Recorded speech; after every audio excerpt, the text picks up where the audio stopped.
முன்னாள் முதலமைச்சர் நாராயணசாமி மத்திய அமைச்சராக மற்றும் மாநில முதலமைச்சராக இருந்தபோது புதுச்சேரி எந்த வளர்ச்சியும் அடையவில்லை, அதற்கு மாறாக பின்தங்கித்தான் சென்றிருக்கிறது என்று பாஜக சட்டமன்ற உறுப்பினர் கல்யாண சுந்தரம் தெரிவித்துள்ளார். புதுச்சேரி சட்டப்பேரவையில் உள்ள அவரது அலுவலகத்தில் செய்தியாளர்களை சந்தித்த அவர், கடந்த 2 தினங்களுக்கு முன்பு புதுச்சேரியில் பெய்த மழையால் காலாப்பட்டு பகுதியில் ஒரே நாளில் 25 சென்டிமீட்டர் மழை பெய்துள்ளது. இதனால் மழைநீர் வீட்டுக்குள் புகுந்ததால் வீட்டிலிருந்த டிவி, ஃப்ரிட்ஜ், வாஷிங் மிஷின் என அனைத்து பொருட்களும் பழுதாகி உள்ளது. எனவே பாதிக்கப்பட்ட வீடுகளை முறைப்படி கணக்கெடுப்பு, பாதிக்கப்பட்ட மக்களுக்கு 50,000 முதல் 1 லட்சம் வரை நிவாரணம் வழங்க வேண்டுமென்று கேட்டுக்கொண்டார். அதேபோன்று சின்ன காலாப்பட்டு பகுதியில் உள்ள மீனவர்களின் படகு வலை உள்ளிட்ட மீன்பிடி சாதனங்கள் என 1 கோடி ரூபாய் அளவிற்கு நஷ்டம் ஏற்பட்டுள்ளது.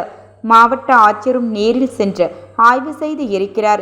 எனவே அரசு விரைந்து நடவடிக்கை எடுத்து உடனடியாக நிவாரணம் வழங்க வேண்டுமென வலியுறுத்தினார்.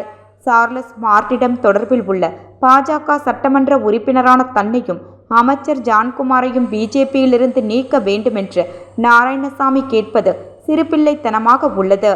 புதுச்சேரியில் ஆளுங்கட்சியாக இருந்த காங்கிரஸ் கட்சியை பூஜ்ஜியமாக மாற்றியது நாராயணசாமியின் சாதனை என்று விமர்சித்தார்.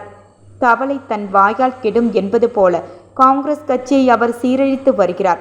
நாராயணசாமி மத்திய அமைச்சராக இருந்தபோது சரி, மாநில முதலமைச்சராக இருந்தபோதும் சரி, புதுச்சேரி எந்தவித வளர்ச்சியும் அடையவில்லை. இதற்கு மாறாக புதுச்சேரி மாநிலம் பின்னோக்கித்தான் சென்றுள்ளது என்றார். தமிழகத்தில் இருக்கின்ற திராவிட முன்னேற்றக் கழகம் சார்லஸ் மார்ட்டிடம் தேர்தல் நிதியாக 700 கோடி ரூபாய் பணம் பெற்றுள்ளது. அப்படியென்றால் சார்லஸிடம் பணம் வாங்கிய திமுகவுடன் கூட்டணி சேரமாட்டோம் என்று நாராயணசாமியால் கூற முடியுமா என்று கேள்வி எழுப்பிய கல்யாண சுந்தரம், சட்டத்தால் அங்கீகரிக்கப்பட்ட லாட்டரி நடத்துகிறார்கள். அதன் மூலம் வரும் வருமானத்திற்கு அரசுக்கு தேவையான வரியையும் செலுத்துகிறார்கள். சார்லஸ் மார்ட்டின் ஒன்றும் தீவிரவாதி அல்ல என்று விளக்கம் அளித்தார்.